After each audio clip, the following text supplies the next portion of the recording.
मित्रों नमस्कार। Solid study में आपका स्वागत है। हम लोग अध्ययन कर रहे हैं यूपी पुलिस भर्ती 2024 के री एग्ज़ाम के लिए।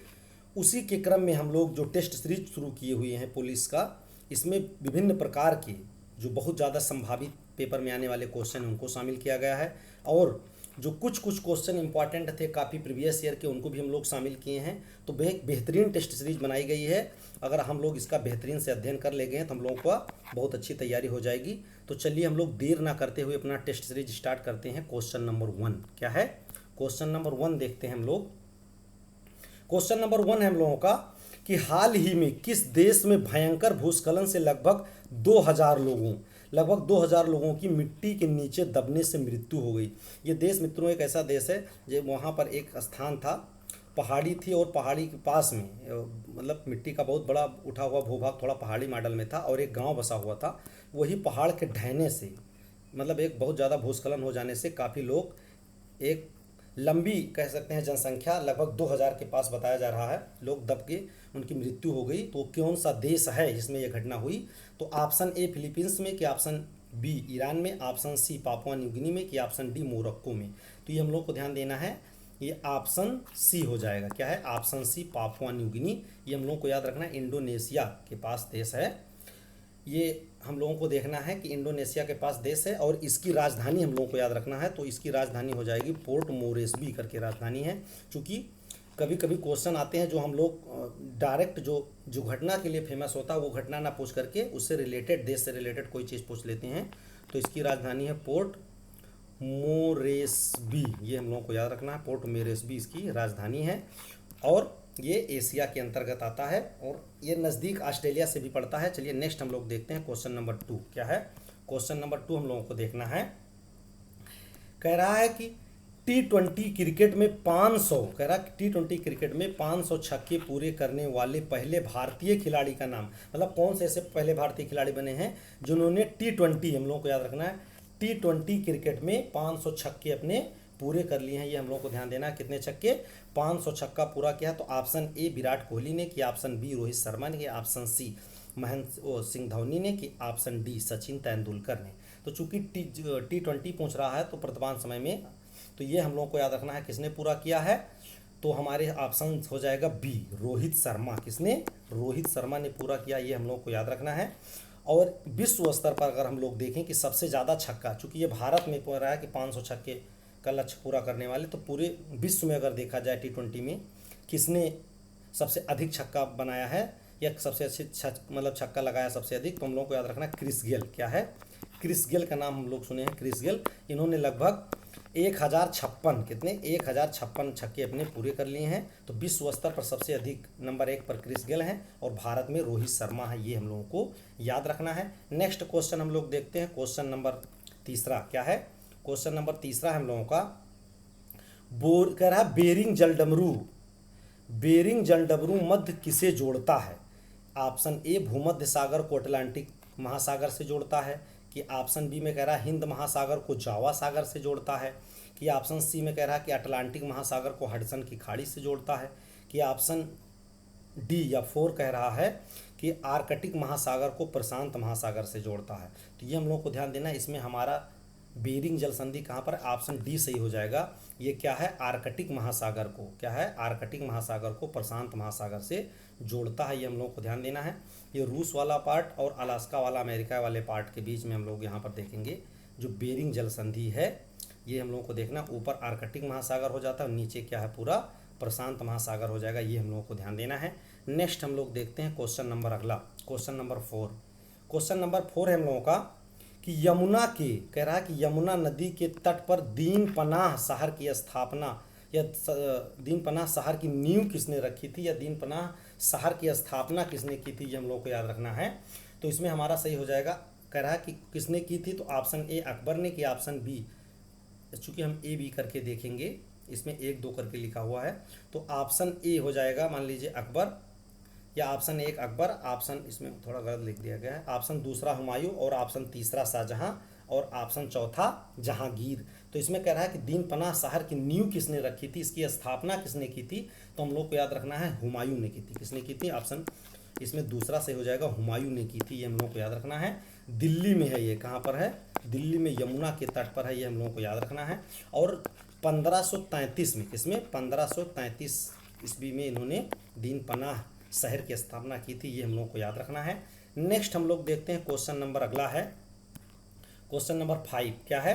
क्वेश्चन नंबर 5 है हम लोगों का, कह रहा है कि निम्न में से किस नेता का नाम चंपारण सत्याग्रह से नहीं जुड़ा हुआ है? नहीं पूछ रहा है किसका नाम चंपारण सत्याग्रह से नहीं जुड़ा हुआ है। तो option A Anugrah Narayan Singh, option B J P Kripalani, option C Brij Kishore Prasad, और ऑप्शन डी कह रहा है कि सरदार वल्लभ भाई पटेल या सरदार पटेल। तो नहीं पूछ रहा है, तो हम लोग को याद रखना है कि गांधी जी के साथ में अनुग्रह नारायण सिंह और जेपी कृपलानी और ब्रिज किशोर, ये तीनों थे। इसमें से सरदार वल्लभ भाई पटेल वहाँ पर नहीं थे, चंपारण से इनका नाम नहीं जुड़ा हुआ है। तो ऑप्शन डी सही हो जाएगा, ये हम लोगों को याद रखना है। चंपारण के बारे में हम लोगों को याद रखना है, बिहार का एक क्षेत्र है। यहाँ पर नील की खेती के लिए तिनकठिया प्रथा चलाई गई थी अंग्रेजों द्वारा, जबरदस्ती किसानों से नील की खेती कराई जा रही थी। उसी की विरोध में टैक्स वगैरह को लेकर के गांधी जी को बुलाया गया था और गांधी जी ने वहाँ पर उनकी समस्या का निदान किया था। तो इसमें हम लोग को याद रखना है कि सरदार वल्लभ भाई पटेल जी नहीं थे। नेक्स्ट हम लोग देखते हैं क्वेश्चन नंबर 6। क्वेश्चन नंबर 6 हम लोगों को देखना है कि भारत उज्बेकिस्तान संयुक्त सैन्य अभ्यास, क्या नाम है संयुक्त सैन्य अभ्यास का? हम लोगों को याद रखना है दस्तलिक। क्या है? डस्टलिक, या कहीं कहीं दस्तलिक लिखा रहता है। डस्टलिक का आयोजन अप्रैल 2024 में, अप्रैल 2024 में कहाँ हुआ? चूंकि इस प्रकार के आयोजन से रिलेटेड क्वेश्चन जरूर पूछे जाते हैं सैन्य अभ्यास, तो ये हम लोगों को याद रखना है कि जो दस्तलिक है, इससे क्वेश्चन ऐसे भी पूछा सकता है कि दस्तलिक किन किन देशों के बीच में होता है? तो भारत और उज्बेकिस्तान के बीच में होता है, ये हम लोग को याद रखना है। अप्रैल 2024 में अभी जल्दी आयोजित हुआ। तो कहाँ पर आयोजित हुआ? तो ऑप्शन ए कह रहा है नुकुस उज्बेकिस्तान में हुआ, कि ऑप्शन बी विशाखापत्तनम भारत में हुआ, कि ऑप्शन सी कह रहा है कि टर्मेज, ये रहेगा, ये यहाँ थोड़ा सा गड़बड़ हो गया, टर्मेज उज्बेकिस्तान में हुआ, कि ऑप्शन डी राजस्थान भारत में हुआ। तो कहाँ पर ये आयोजित हुआ? अप्रैल 2024 में, चूंकि इसी साल का करंट है। तो हम लोगों को ध्यान देना है ऑप्शन सी सही हो जाएगा, टर्मेज। ये काफ़ी फेमस था। टर्मेज उज्बेकिस्तान में है, वो यहीं पर आयोजित हुआ, ये हम लोगों को याद रखना है। तो दस्तलिक भारत और उज्बेकिस्तान में होता है, उज्बेकिस्तान में FC 2024 में ये आयोजित हुआ। तो हम लोगों को याद रखना है कि भारत की राजधानी हम लोगों को पता है, उज्बेकिस्तान की राजधानी हम लोगों को पता है ताशकंद। क्या है? ताशकंद है, ये हम लोगों को याद रखना है, ताशकंद। और ये उज्बेकिस्तान वही देश है जो पहले USSR का भाग हुआ करता था। और यहाँ पर जो हमारे देश के ताशकंद में हमारे देश के एक प्रधानमंत्री थे, बहुत ही फेमस, लाल बहादुर शास्त्री जी, उनका वहाँ पर देहांत हुआ था, ये हम लोगों को याद रखना है। ताशकंद इसलिए फेमस है। तो टर्मेज जो दस्तलिक सैन्य अभ्यास हुआ है वो भारत उज्बेकिस्तान के बीच कहाँ पर हुआ था? तो उज्बेकिस्तान के टर्मेज में। चलिए नेक्स्ट हम लोग देखते हैं अगला क्वेश्चन नंबर 7वां। क्या है? क्वेश्चन नंबर 7वां, सिस्मोग्राफ। क्या है? सिस्मोग्राफी किसका विज्ञान है, या सिस्मोग्राफी में किसका अध्ययन किया जाता है? कहने का मतलब विज्ञान का मतलब है तो नदियों का किया जाता है, कि भूकंपों का किया जाता है, कि पर्वतों का, कि ज्वालामुखी का? तो ये हम लोगों को पता है, सिस्मोग्राफ के द्वारा मतलब सिस्मोग्राफी में भूकंपों का अध्ययन किया जाता है, ये हम लोगों को ध्यान देना है। नेक्स्ट हम लोग देखते हैं क्वेश्चन नंबर अगला, क्वेश्चन नंबर 8। क्या है? क्वेश्चन नंबर 8 हम लोगों का कह रहा है कि लाई हरोबा लोक नृत्य शैली किस भारतीय राज्य में प्रचलित है? इस प्रकार के क्वेश्चन आ जाते हैं तो जैसे लगता है हमें सुना नहीं है मित्रों, इसलिए हम लोगों को ध्यान में रखना है, ये काफ़ी बार पूछा जाता है। तो लाई हरोबा लोक नृत्य किस भारतीय राज्य से संबंधित है? ऑप्शन ए असम से है, कि ऑप्शन बी मणिपुर से है, ऑप्शन सी मिजोरम से है, कि ऑप्शन डी नागालैंड से है। तो ये हम लोग को ध्यान देना है कि जो लाई हरोमा कह रहा है कि जो लाई हरोबा लोक नृत्य है ये मणिपुर से संबंधित है। कहाँ से संबंधित है हम लोगों को ध्यान देना है, तो ये मणिपुर से संबंधित है। ये ऑप्शन हमारा बी सही हो जाएगा, ये हम लोगों को याद रखना है। ये चीज़, इसमें एक चीज़ और इम्पॉर्टेंट है, ये मई के महीने में आयोजित किया जाता है और ख़ास करके इनके एक स्थानीय देवता होती हैं, ये हम लोगों को याद रखना है। इनके स्थानीय एक देवता होती हैं उमंग लाई नाम, उमंग थाई नाम है इनका, उमंग थाई, कहीं कहीं लाई भी लिखा रहता है। उमंग थाई इनके एक स्थानीय देवता हैं। इनका और प्लस जो व्यक्ति पूजा करते हैं वो अपने पूर्वजों का, क्या है, पूर्वजों का, इन लोगों का अध्ययन, मतलब ये लोग पूजा करते हैं, ये हम लोगों को याद रखना है। तो जो लाई हरोमा है इसमें स्थानीय देवता और पूर्वजों की पूजा की जाती है और उसी के उपलक्ष्य में नृत्य किया जाता है, उसी को हम लोग लाई हरोमा नृत्य कहते हैं। तो ये कहाँ से संबंधित है, मणिपुर से संबंधित है, ये हम लोगों को याद रखना है। नेक्स्ट हो जाएगा 9 नंबर में कह रहा है कौन सा विधेयक भारत के राष्ट्रपति के पूर्व अनुमति के बिना प्रस्तावित किया जा सकता है। कौन सा ऐसा विधेयक है जिसमें राष्ट्रपति की पूर्व अनुमति की जरूरत नहीं होती है। क्योंकि हम लोगों को पता है कि धन विधेयक में जरूरत होती है, पहले ही पूछ लेते हैं, बाद में कोई दिक्कत नहीं होती है पास कराने के लिए। और वित्त विधेयक में और साधारण विधेयक में कोई ज़रूरत नहीं होती है, क्योंकि ये एक सिंपल विधेयक है, इसलिए पूर्व अनुमति की ज़रूरत नहीं है। ये हम लोग को याद रखना है। नेक्स्ट हम लोग देखते हैं क्वेश्चन नंबर 10। क्वेश्चन नंबर 10 कह रहा है कि किसी वस्तु में उत्पन्न होने वाला त्वरण, किसी वस्तु में उत्पन्न होने वाला त्वरण ज्ञात करें। किसमें ज्ञात करना, मीटर प्रति सेकंड में, यदि वस्तु का द्रव्यमान 10 किलोग्राम तथा इस पर 20 न्यूटन का बल लगता है। तो हम लोगों को पता है कि इसमें क्या दिया हुआ है, त्वरण ज्ञात करना है। क्या ज्ञात करना है, त्वरण ज्ञात करना है, हम लोगों को त्वरण ज्ञात करना है। और इसमें दिया द्रव्यमान, मतलब इसका वस्तु का क्या दिया हुआ है, द्रव्यमान दिया हुआ है, ये हम लोगों को याद रखना है। द्रव्यमान दिया हुआ है, कितना है, ये 10 किलोग्राम है, कितना है, 10 किलोग्राम है। और बल दिया हुआ है, बल कितना हुआ है इसका, 20 न्यूटन, क्या है, 20 न्यूटन इसका बल है। तो हम लोगों को पता है कि इसका सूत्र होता है बहुत सिंपल, क्या होता है कि बल बराबर क्या होता है, बल बराबर हम लोगों को पता है, जैसे हम लोग पहले पढ़ते थे F = m × a, तो वही हम लोग पूरा कहेंगे कि बल बराबर क्या होता है, द्रव्यमान गुणे त्वरण, क्या है, द्रव्यमान गुणे त्वरण। तो इसी का मान हम लोग रख देंगे, बस काम हो जाएगा। बल हमारा कितना है, 20 न्यूटन है, और द्रव्यमान हम लोगों का कितना दिया हुआ है, 10 किलोग्राम, और हमको त्वरण ज्ञात करना है। तो ये इधर गुणे में, उधर हो जाएंगे भाग में, तो ये त्वरण बराबर हो जाएगा, त्वरण बराबर 20/10। तो ये 0 से ये मतलब 10 × 10, 10 दूना 20, तो आपका आ जाएगा त्वरण बराबर 2। अब चूंकि मीटर प्रति सेकंड में कह रहा, तो मीटर प्रति सेकंड स्क्वायर हो जाता है ये। तो ये हमारा होगा, इसमें 2 जिसमें दिया हो, तो इसमें ऑप्शन दूसरा सही हो जाएगा, 2 मीटर प्रति सेकंड स्क्वायर। ये हम लोगों को इसका त्वरण ज्ञात हो जाएगा। ये बहुत ही सिंपल फिजिक्स कक्षा 9 का क्वेश्चन है, ये हम लोग को याद रखना 9-10 में। तो चलिए नेक्स्ट हम लोग देखते हैं क्वेश्चन नंबर अगला क्या है, क्वेश्चन नंबर 11 है हम लोगों का। कह रहा है कि किस देश को पछाड़कर चीन भारत का सबसे बड़ा ट्रेड पार्टनर बन गया, भारत का सबसे बड़ा व्यापारिक साझेदार जिसको कहते हैं। किस देश को पिछाड़ करके चीन भारत का सबसे बड़ा बिजनेस करने वाला भारत का देश बन गया है, सबसे बड़ा बिजनेस पार्टनर बन गया है। कि ऑप्शन ए ब्रिटेन को, कि ऑप्शन बी रूस को, कि ऑप्शन सी यूएसए को, ऑप्शन डी यूएई संयुक्त अरब अमीरात को। तो ये हम लोगों को ध्यान देना है कि किसको पिछाड़ करके, तो हम लोगों को ध्यान देना है यूएसए को, मतलब संयुक्त राज्य अमेरिका को पिछाड़ करके जो चीन है, कौन है, चीन है, ये भारत का सबसे बड़ा, जबकि इतना ज़्यादा राजनीतिक सीमा पर विवाद है, राजनीतिक गतिरोध के बाद भी सबसे ज़्यादा बिजनेस भारत और चीन के बीच में हो रहा, तो अमेरिका से बड़ा पार्टनर हो गया है, मतलब अमेरिका से बड़ा इसका कहने मतलब बिजनेस पार्टनर भारत का हो गया है चीन। तो हम लोगों को याद रखना, अभी जल्दी ही इन्होंने पिछाड़ा है। तो ये डाटा कब का है, 2023-24 का, के 23 और 24 में अगर आ जाए पेपर में कि सबसे बड़ा भारत का ट्रेड पार्टनर मतलब व्यापारिक साझेदार कौन देश हो गया है, तो हम लोगों को चीन याद रखना है। और इसमें ज़्यादा अंतर नहीं है, जैसे भारत और चाइना के बीच की अगर बात की जाए, भारत और चाइना के बीच की अगर बात की जाए, तो हम लोगों को याद रखना है 118.4 बिलियन डॉलर, क्या है, इसमें 4 बिलियन डॉलर की मतलब इनके साथ बिजनेस हो रहा चाइना का। और यूएसए के साथ देखा जाए अगर भारत का, तो बहुत ज़्यादा अंतर नहीं है, ये थोड़ा सा सिर्फ अंतर है, 118.3 बिलियन, बस थोड़ा से पीछे है, लेकिन अब पीछे हो गया तो हो गया। तो हम लोगों को याद रखना, नंबर 1 पर भारत के बिजनेस पार्टनर में चाइना है, नंबर 2 पर आ गया अमेरिका। चलिए नेक्स्ट हम लोग देखते हैं, बहुत बड़ा चेंज है मित्रों कि दुनिया में अमेरिका को लगातार कई मामलों में चाइना पिछाड़ते हुए जा रहा है, तो इसमें हम लोग को ध्यान देना है, और जो कि भारत के लिए बहुत बड़ा खतरा है। नेक्स्ट हम लोग देखते हैं क्वेश्चन नंबर अगला, क्वेश्चन नंबर 12। क्वेश्चन नंबर 12 हम लोगों का कह रहा है, क्वेश्चन नंबर 12 ये स्लाइड है।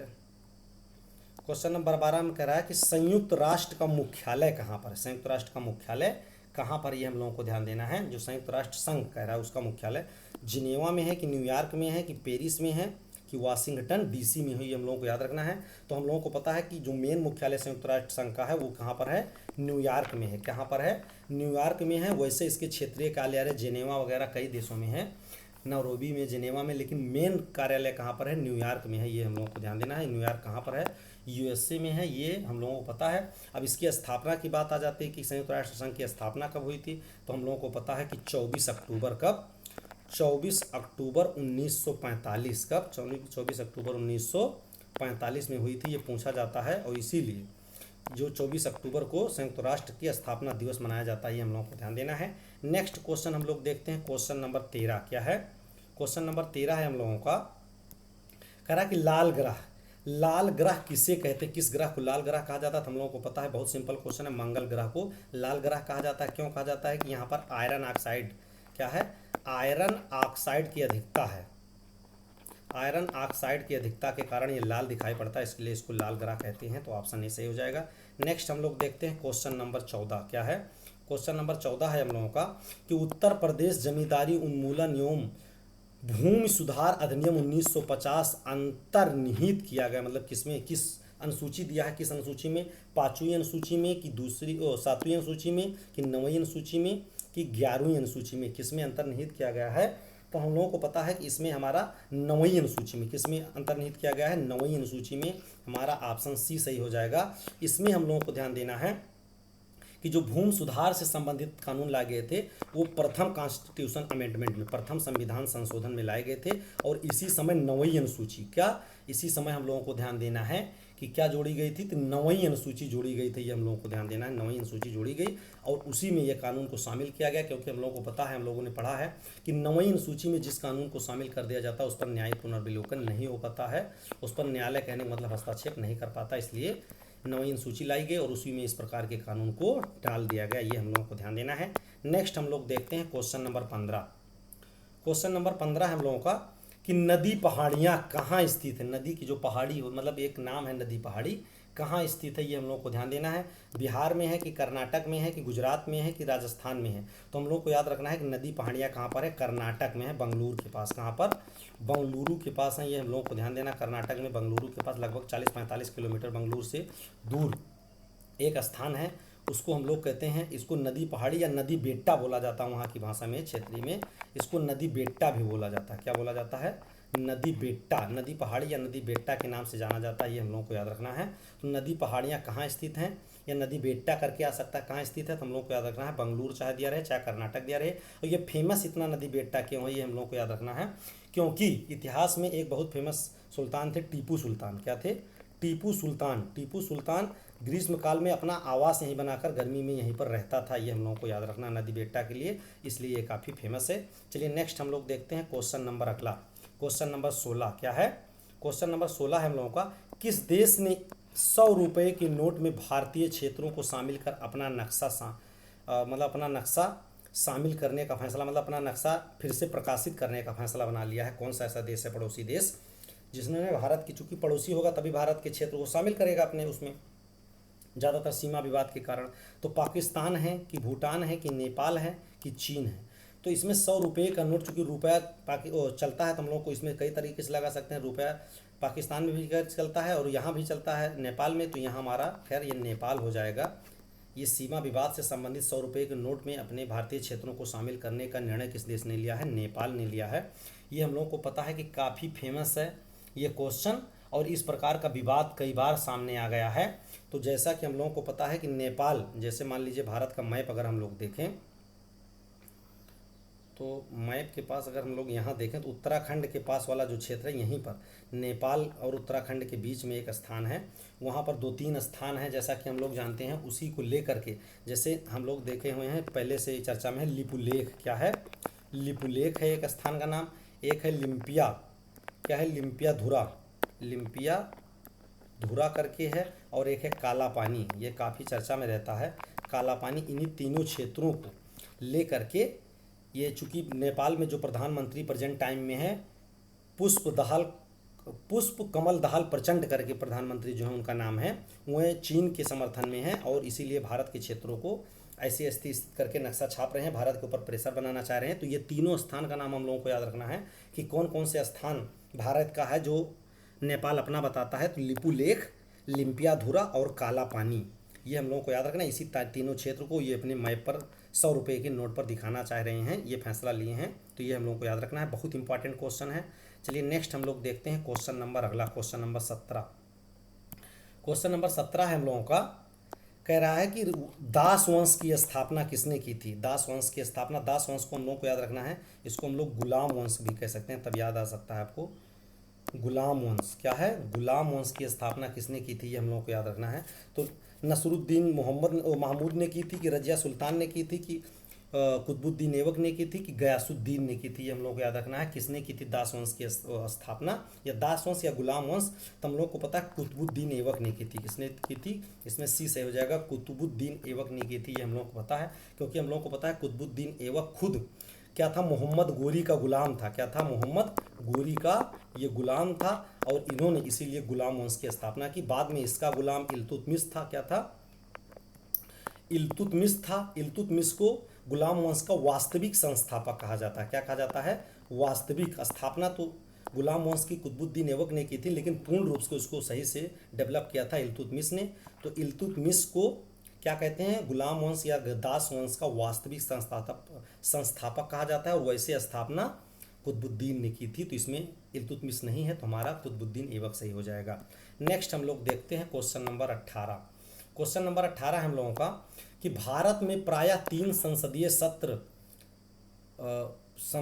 3 संसदीय सत्र होते हैं। इसमें थोड़ा से गड़बड़ी हो गई है, नमतः लिखा है, जैसे नामतः जिनका नाम है बजट सत्र, मानसून सत्र, और कौन सा सत्र होता है, तो इसमें थोड़ा प्रिंटिंग गलत हो गई है। इसमें शीतकालीन था, ये शरद नहीं, शीतकालीन। तो यही हमारा सही हो जाएगा। 3 सत्र चलते हैं संसद में, हम लोगों को पता है। एक चलता है बजट सत्र, और दूसरा होता है मानसून सत्र, और तीसरा होता है, हम लोग को याद रखना है, शीतकालीन सत्र। क्या होता है, शीतकालीन सत्र। ये 3 प्रकार के सत्र होते हैं, ये हम लोगों को ध्यान देना है। एक होता है बजट सत्र, एक होता है मानसून सत्र, और तीसरा हो जाता है शीतकालीन सत्र। ये पुलिस के प्रीवियस ईयर का क्वेश्चन है, हम लोगों को याद रखना है मित्रों। नेक्स्ट हम लोग देखते हैं क्वेश्चन नंबर अगला। क्वेश्चन नंबर 19 है, कि चमगादड़ के पंख तथा पक्षी के पंख का, मतलब पक्षी के पंख कह रहा है, चमगादड़ के पंख और पक्षी के पंख अंग के उदाहरण है, मतलब किस प्रकार के अंग के उदाहरण है, ये हम लोगों को याद रखना है। तो जैसा कि इसमें ऑप्शन में दिया है, समधर्मी प्रकार के उदाहरण हैं, कि समजात प्रकार के उदाहरण हैं, कि विषम रूप प्रकार के उदाहरण हैं, कि समरूप प्रकार के उदाहरण हैं। तो हम लोगों को याद रखना है, जो चमगादड़ के पंख होते हैं और पक्षी के जो पंख होते हैं वो कैसे हैं, समजात। कैसे हैं, समजात अंग के रूप में आते हैं। समजात अंग का रूप मतलब होता है जिसकी उत्पत्ति क्या है, इसकी उत्पत्ति तो भिन्न हो, मतलब भिन्न भिन्न तरीके से हुई हो, अलग अलग। चूंकि ये दोनों, ये पक्षी अलग है, अलग कैटेगरी में आता है, और चमगादड़ अलग कैटेगरी में आती हैं। तो दोनों की उत्पत्ति तो भिन्न भिन्न है, लेकिन दोनों के कार्य क्या हैं, कार्य दोनों के क्या हैं, समान हैं। तो इस प्रकार के जो अंग होते हैं उसको समजात अंग कहते हैं। एक जात के अंग हैं, एक कार्य करने वाले, एक विशेष मतलब तरह के कार्य करने वाले अंग को हम लोग समजात अंग कहते हैं। नेक्स्ट हम लोग देखते हैं क्वेश्चन नंबर 20। क्वेश्चन नंबर 20 कह रहा है कि हाल ही में किस देश ने जिज जिज नामक नई मुद्रा लॉन्च की है। कौन सा ऐसा देश है जिसने अपने देश में नई मुद्रा लॉन्च की है। और जैसा कि हम लोगों को पता है कि मुद्रा और राजधानी से 2-3 क्वेश्चन जरूर आते हैं हमारे पुलिस के पेपर में। तो इसमें ऑप्शन ए न्यूजीलैंड ने, कि ऑप्शन बी सिंगापुर ने, कि ऑप्शन सी साइप्रस ने, कि ऑप्शन डी जिम्बाब्वे ने। तो नई जिज नामक नई मुद्रा किस देश ने लॉन्च की है, तो हम लोग को याद रखना है जिम्बाब्वे ने लॉन्च की है। क्योंकि यहाँ पर बहुत तंगी हाली है, तो इनकी अभी तक जो मुद्रा थी, अभी तक वर्तमान में जो अभी तक इनकी मुद्रा थी, ये हम लोगों को याद रखना है। अभी तक या अभी है कह सकते हैं, अभी तक है।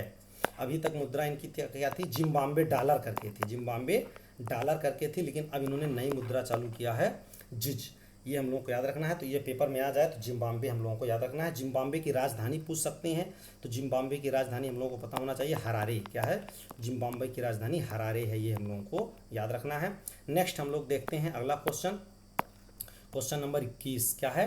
क्वेश्चन नंबर 21 में कह रहा है कि अंतर्राष्ट्रीय मुद्रा कोष की प्रबंधक निदेशक दूसरी बार कौन बनी है, या कौन बना है, मतलब किसको दूसरी बार अंतर्राष्ट्रीय मुद्रा कोष जो IMF है इसका दूसरी बार प्रबंधक निदेशक बनाया गया है। तो ऑप्शन ए सोनिया बजाज को, कि ऑप्शन बी क्रिस्टलिना जॉर्जिवा को, कि ऑप्शन सी राउना मेहता को, कि ऑप्शन डी या ऑप्शन 4 कह सकते हैं निधि राजदान को। तो इसमें हमारा ऑप्शन बी सही हो जाएगा। कौन, क्रिस्टलिना जॉर्जिवा।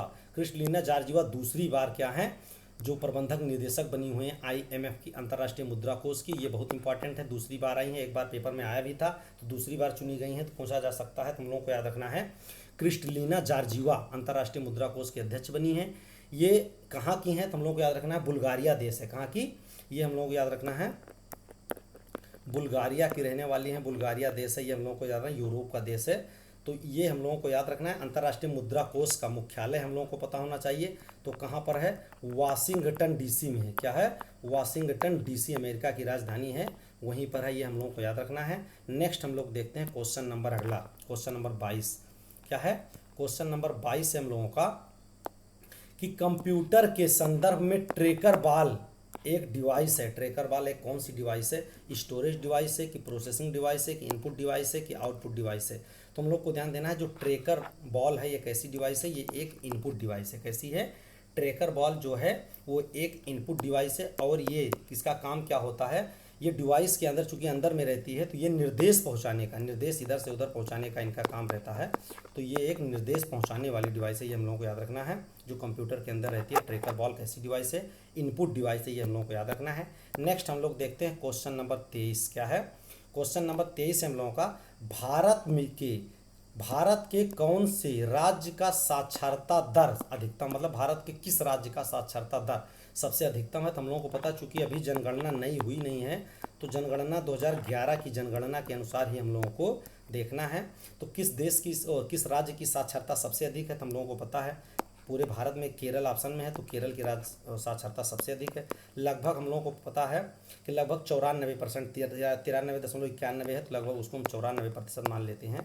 तो सबसे अधिक साक्षरता किसकी है, केरल की है, लगभग 94% है। और सबसे कम अगर देखा जाए तो हम लोगों को याद रखना है कहाँ की है, बिहार की साक्षरता दर है, ये हम लोगों को याद रखना है। सबसे अधिक केरल की है और सबसे कम बिहार की है। नेक्स्ट हम लोग देखते हैं क्वेश्चन नंबर अगला, क्वेश्चन नंबर 24।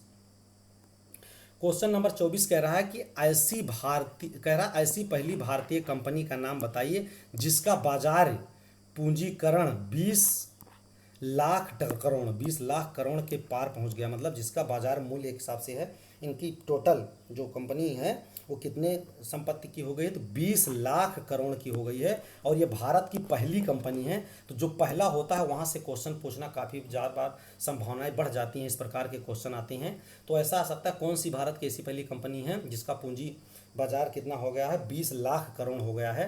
तो ऑप्शन ए अडानी ग्रुप का हो गया है, कि ऑप्शन बी रिलायंस इंडस्ट्री का हो गया है, कि ऑप्शन सी HDFC बैंक का हो गया है, कि ऑप्शन डी LIC इंडिया का हो गया है। तो इसमें हम लोग को ध्यान देना है किसका हो गया, ऑप्शन बी सही हो जाएगा, रिलायंस इंडस्ट्री। जो रिलायंस इंडस्ट्री है इनका 20 लाख करोड़ का कारोबार पहुंच गया है, ये हम लोगों को याद रखना है। ये बहुत ज़्यादा है, चूँकि विश्व स्तर पर ये काफ़ी बहुत बड़ी बात है कि देश में अगर कोई पहुंचा और विश्व में भी स्थान बना रहा है, तो ये भारत के लिए बहुत ज़्यादा इम्पॉर्टेंट बात हो जाएगी। और ये हम लोगों को याद रखना है कि दुनिया में, अगर दुनिया में हम लोग देखा जाए कि दुनिया में अगर देखें, अंबानी मतलब मुकेश अंबानी चूँकि इस समय इसके सबसे मेन जो मालिक कह सकते हैं, अधिकारी हैं, तो मुकेश अंबानी हैं। तो मुकेश अंबानी अगर देखा जाए तो सबसे अमीर व्यक्ति भी हैं। तो अगर देखा जाए कि कंपनी दुनिया में चौथे नंबर की सबसे बड़ी हो गई है, तो दुनिया में ये 48वें नंबर की, कैसे 48वें नंबर की सबसे बड़ी कंपनी हो गई है, और भारत में ये पहले स्थान पर आ गई। ये हम लोग को ध्यान देना है, इसलिए बहुत इंपॉर्टेंट है। दूसरे नंबर पर अगर हम लोग आप देखें, नंबर 1 पर हो गई है रिलायंस इंडस्ट्री, नंबर 2 पर आ गई है भारत के अंदर TCS, क्या है TCS, ये हम लोग को ध्यान देना है। और तीसरे नंबर पर अगर हम लोग देखें तो तीसरे नंबर पर आ गया HDFC बैंक। कौन है, HDFC बैंक, ये हम लोग को याद रखना। 3 क्रम याद रखना, वैसे एक ही ज़्यादा है। तो चलिए नेक्स्ट हम लोग देखते हैं क्वेश्चन नंबर अगला, क्वेश्चन नंबर 25। क्वेश्चन नंबर 25 कह रहा है कि मनरेगा, कह रहा है कि नरेगा, मतलब पहले नरेगा नाम था, मनरेगा सर्वप्रथम, कह रहा मनरेगा सर्वप्रथम उत्तर प्रदेश के कितने जिलों में लागू किया गया। मतलब जब ये नरेगा लागू किया गया था तो उत्तर प्रदेश के कितने जिलों में चालू किया गया, ये हम लोगों को याद रखना है। तो उत्तर प्रदेश के ये जब चालू किया गया था तो 25 जिलों में कि 20 जिलों में कि 22 जिलों में कि 18 जिलों में, तो हम लोग को याद रखना है ये शुरू किया गया था उत्तर प्रदेश के किस जिले में, 22 जिलों में पहली बार शुरू किया गया था। और हम लोगों को याद है इसकी शुरुआत कब हुई थी, 2 फरवरी, क्या है 2 फरवरी को हम लोगों को याद रखना है, 2 फरवरी 2006 में। कब, 2 फरवरी 2006 में इसकी शुरुआत हुई थी। और यूपी में उस समय 22 जिलों में इसको शुरू किया गया था। कितने जिलों में, 22 जिलों में शुरू किया गया था, ये हम लोगों को ध्यान देना है। क्योंकि नरेगा को लेकर इस समय काफ़ी इलेक्शन में काफ़ी चर्चाएं हैं। कोई पार्टियां कह रही हैं बढ़ा के इसका दैनिक मजदूरी इतना कर देंगे, कोई कह रहा 400 कर देंगे, कोई कह रहा कितना कर देंगे। इसलिए नरेगा काफ़ी फेमस है, मतलब इसमें चर्चा में है। तो यहाँ से क्वेश्चन आ सकता है, तो हम लोगों को देखना है कि इसकी स्थापना 2 फरवरी 2006 में हुई थी, मतलब ये लागू हुआ था। और ये किस अधिनियम के तहत लागू हुआ था, तो हम लोगों को याद रखना है कि रोजगार गारंटी अधिनियम 2005, रोजगार गारंटी अधिनियम 2005 में आया था और 2006 में ये लागू हुआ था। नेक्स्ट हम लोग को देखना है क्वेश्चन नंबर अगला, क्वेश्चन नंबर 26। क्वेश्चन नंबर 26 से उत्तर प्रदेश का 18वां मंडल कौन सा है। उत्तर प्रदेश में 18 मंडल हो गए हैं, तो 18वां मंडल कौन सा हम लोगों को याद रखना है। आगरा है कि मतलब सहारनपुर है कि ऑप्शन, ये इसमें गड़बड़ी काफ़ी जगह हो गई है। ऑप्शन तीसरा में कह रहा इटावा है कि ऑप्शन चौथे में कह रहा आगरा है। तो मतलब ये आगरा आगरा 2 बार हो गया, ये गड़बड़ हो गया है। यहाँ पर अलीगढ़ रहना था, क्या था, अलीगढ़। ये थोड़ी क्लर्कियल त्रुटि है मित्रों, इसके लिए क्षमा चाहते हैं। ये हम लोग को याद रखना है कि उत्तर प्रदेश का 18वां मंडल कौन सा है, तो 18वां मंडल हमारा अलीगढ़ है। क्या है, अलीगढ़ है, ये हम लोगों को याद रखना है। 18वां मंडल कौन सा है, अलीगढ़ है। अलीगढ़ हम लोगों को याद होना चाहिए कि आगरा से कट करके, कहाँ से, आगरा से कट करके ये बनाया गया है अलीगढ़ मंडल। और इसमें हम लोगों को याद रखना है 4 जिले हैं। किसने, 4 जिले इसमें मुख्य रूप से हैं। नंबर 1 तो आपका अलीगढ़ ही हो जाएगा, और दूसरा एटा जिला है, क्या है, एटा जिला है। और तीसरा हम लोगों को याद रखना है हाथरस है, क्या है, हाथरस करके है। और चौथा क्या है, कासगंज, क्या है, कासगंज है। इस प्रकार से ये हम लोगों को याद रखना है, 4 जिले हैं। तो सबसे लास्ट का मंडल या 18वां मंडल कौन सा, अलीगढ़ है, ये हम लोगों को याद रखना है। नेक्स्ट हम लोग देखते हैं क्वेश्चन नंबर 27, क्या है, क्वेश्चन नंबर 27 से यूएई और ओमान में किस वजह से पूरे साल की बारिश 12 घंटों में हो गई। मतलब जो बारिश लगभग जितनी सेंटीमीटर वर्षा वहाँ पर साल भर में होती थी, वो 12 घंटों में हो गई। ये बहुत बड़ी घटना है मित्रों, बहुत ज़्यादा तबाही आ गए थे। तो ऑप्शन देख लेते हैं किस कारण हुई।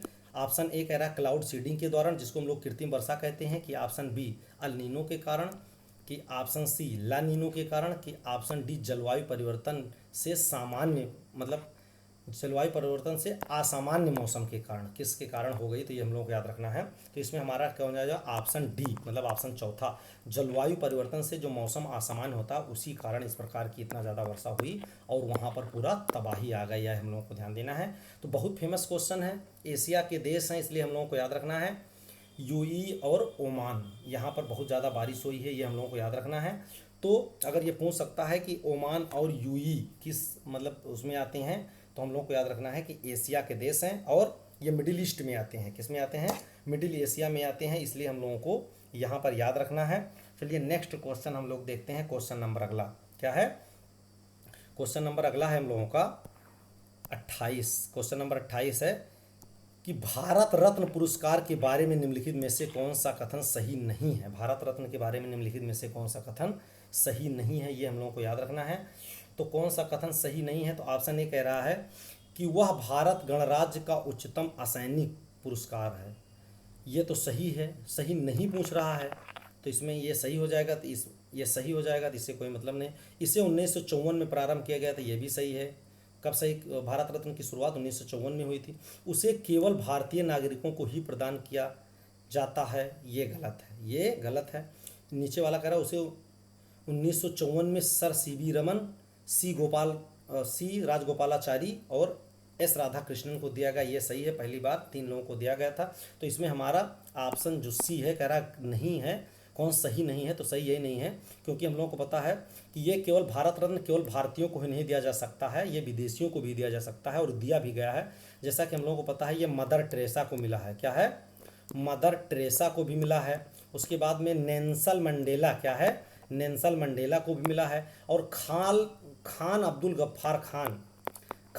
गफ्फार खान इनको भी मिला है, जो कि पाकिस्तान के नागरिक थे। तो कई विदेशियों को मिला है, इसलिए हम लोग ये नहीं कह सकते कि केवल भारतीयों को दिया जाता है। तो इसमें ऑप्शन सी सही हो जाएगा, ये हम लोगों को देखना है। नेक्स्ट हम लोग देखते हैं क्वेश्चन नंबर 29, क्या है, क्वेश्चन नंबर 29 है हम लोगों का कि निम्नलिखित में से कौन सा एक प्राचीन बौद्ध ग्रंथ है।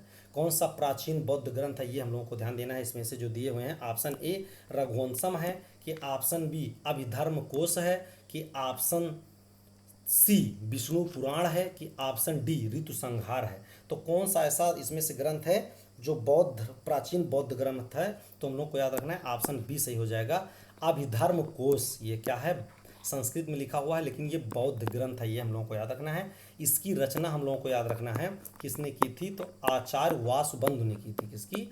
आचार्य वासुबंधु ने इसकी रचना की थी, ये हम लोगों को याद रखना है। तो इस प्रकार से ये हमारे 29वां क्वेश्चन था। हम लोग देखते हैं नेक्स्ट क्वेश्चन, क्वेश्चन नंबर 30 क्या है? क्वेश्चन नंबर 30 है कि जापान को पिछाड़कर कौन सा देश दुनिया का तीसरा सबसे बड़ी, तो दुनिया का तीसरा सबसे बड़ी अर्थव्यवस्था बन गई? मतलब कौन सा ऐसा देश है जो जापान को पीछे छोड़कर दुनिया का तीसरे नंबर की सबसे ज़्यादा पैसा वाला या सबसे बड़ी अर्थव्यवस्था बन गया है? तो हम लोगों को जानना है ऑप्शन ए भारत की, option B France, option C Germany की, ऑप्शन डी ब्राजील। कौन सा देश है जिसने जापान को पिछाड़ दिया इकोनॉमी में? तो अब ऑप्शन सी सही हो जाएगा, जर्मनी। कौन हो जाएगा? जर्मनी हो जाएगा। ये हम लोगों को ध्यान देना है। जर्मनी ने जापान को पिछाड़ करके तीसरा स्थान ग्रहण कर लिया और जापान अब पीछे हो गया। तो हम लोगों को ध्यान देना है। एक बार हम लोग देख लेते हैं विश्व में टॉप में जो टॉप 5 इकोनॉमी है, सबसे महत्वपूर्ण देश हैं, सबसे ज़्यादा इकोनॉमी वाले। तो नंबर 1 पर हम लोग को पता है कि है यूएसए, अमेरिका है। नंबर 2 पर आ गया है आपका चाइना, ये हम लोगों को याद होना चाहिए, बहुत इंपॉर्टेंट चीज़ है। दुनिया में सबसे बड़ी संपत्ति किसके पास है? तो नंबर 1 अमेरिका के पास, नंबर 2 चाइना के पास, नंबर 3 पर हम लोगों को याद रखना, क्योंकि जापान को पिछाड़ करके तीसरे नंबर पर जर्मनी आ गई है तो जर्मनी रह जाएगी। और चौथे पर फिर कौन आ जाएगा? चौथे पर फिर आ जाएगा जापान, क्योंकि जापान को पिछाड़ दिया। और 5वें पर हम लोगों को ध्यान देना है, हमारा प्यारा भारत है। क्या है? 5वें नंबर पर भारत, मतलब हम लोग विश्व में 5वीं सबसे बड़ी इकोनॉमी है, ये हम लोगों को याद रखना है। तो चलिए हम लोग देखते हैं। तो मित्रों इस प्रकार से ये हमारा 30 क्वेश्चन था टेस्ट सीरीज का, जिसको हम लोगों ने कर लिया। बहुत इंपॉर्टेंट क्वेश्चन थे। तो ये कहीं कहीं क्लर्कियल त्रुटि हो गई मित्रों, उसको हम लोग सुधारने की कोशिश करेंगे। आप लोग बढ़िया से इसको तैयार करिए, ये आपकी परीक्षा की दृष्टि से बहुत इंपॉर्टेंट है, ताकि हम लोग निश्चित ही अपनी परीक्षा में सफल हो पाएँ। चलिए मित्रों, तब तक के लिए हम लोग जय हिंद, जय भारत। नेक्स्ट वीडियो में फिर मिलेंगे, तब तक के लिए आप लोग पढ़ते रहिए और बढ़ते रहिए।